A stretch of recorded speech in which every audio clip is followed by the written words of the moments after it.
7 of 13 prison escapees in Guyana recaptured, and in sport, the Reggae Boys' victory over Mexico described as a David versus Goliath moment. Those are the top stories in Caribbean in 10 for Tuesday, July 25th. I'll be back with the details in a moment.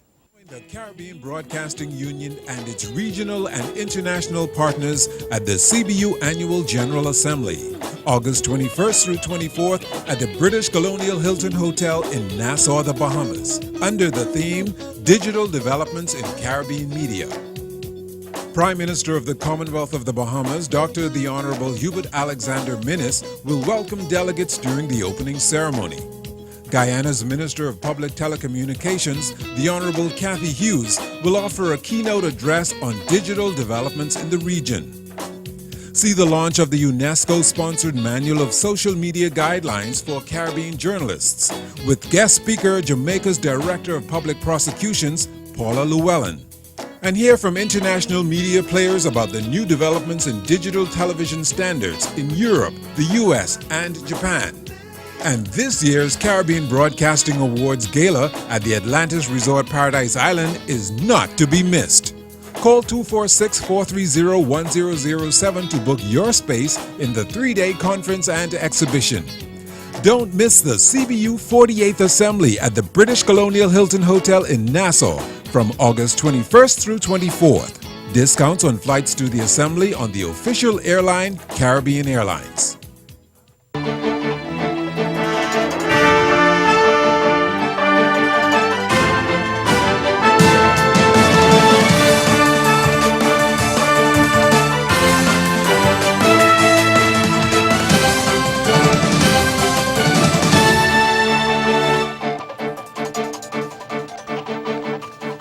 Law enforcement officials in Guyana are reporting that 7 of the 13 inmates who escaped from the Lusignan prison on Monday were recaptured by Joint Security Services on the same day, but the manhunt continues for the remaining 6.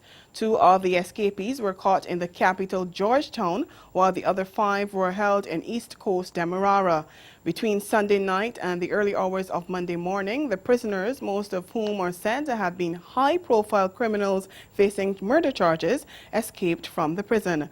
This escape comes just 3 weeks after inmates at the Camp Street prison, which facilitated the escape of a number of other high-profile prisoners, escaped. Some of the 1,018 displaced prisoners have been housed at Lusignan. Meanwhile, Public Security Minister Kemraj Ramjatan says he's embarrassed by the most recent prison break. He says it speaks to bigger issues, such as the need for enhancement of Guyana's legislative framework. We get more in this report from Ivor Wharton of Capital News. Public Security Minister Kemraj Ramjatan today said the escape of 13 prisoners from the Lusignan prison is very embarrassing. The men escaped from the swamped area where prisoners displaced by the Camp Street prison fire were initially placed. As a matter of fact, I do not want to use the regular expletives here, but it is terrible what transpired. But you know, we have to continue with this fight, catching in a manhunt those 17 persons, and in the process also doing the policy issues of enhancing our legislative framework, and also getting done that which we have already started, that is the consultancies in relation to pre-detention trials, alternative sentencing, the Mazaruni prison, getting the design and the quantity surveys done so we can start actual construction. Those are the big things that we have to get solved. The minister explained that the other prisoners in the swamped area will be transferred to the Camp Street prison. 86, and as we speak, we are trying to ensure that arrangements are made for them to go now to the Newbrick prison, which Newbrick prison has been sufficiently completed for purposes of having them in there. I had wanted an administrative building, an infirmary, and a couple of other things to be built before we had them there, but we have to now fast track that because of the fact of their behavior. Barbados' 4 main trade unions are to meet to discuss the next course of action following yesterday's march. An estimated 20,000 people from both the private and public sector marched through the streets of Bridgetown in protest over increased taxes. The unions and the private sector joined forces in an attempt to force the government to go back to the negotiation table to discuss their concerns from this year's budget. Ahead of the march, Prime Minister Fundle Stewart said the organizers had no basis for the protest. General Secretary of the Barbados Workers' Union, Tony Moore, says she hopes the Prime Minister changes his position. What happens now is that we have been discussing a number of things with the private sector. On our own, without the private sector, they too are exploring a number of things, but it's one step at a time for us. We now have to regroup.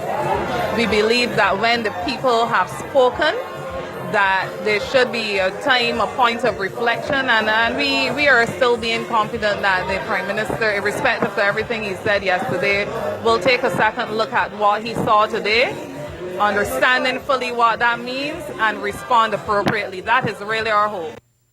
Stay with us. Your Midday Sport is next.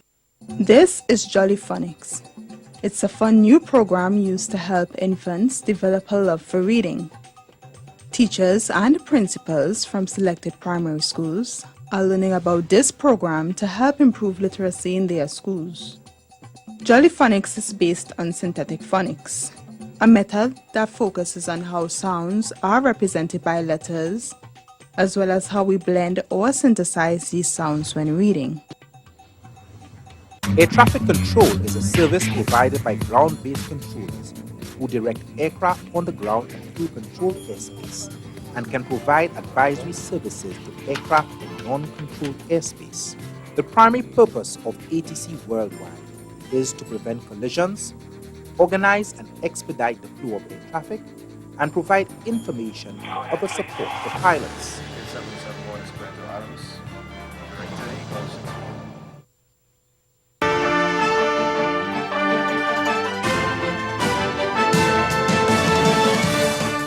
Continuing with sports now, Reggae Boys head coach Theodore Whitmore has branded his side's semi-final upset of reigning Gold Cup champions Mexico as David slaying Goliath. And he says his boys are now focused on winning tomorrow's final against United States to atone for their disappointment of losing the 2015 edition. Kimara Lawrence's 88th minute free kick was enough to lift Jamaica to a narrow 1-0 victory over Mexico at the Rose Bowl on Sunday night, paving their return to the final for a second successive Gold Cup campaign.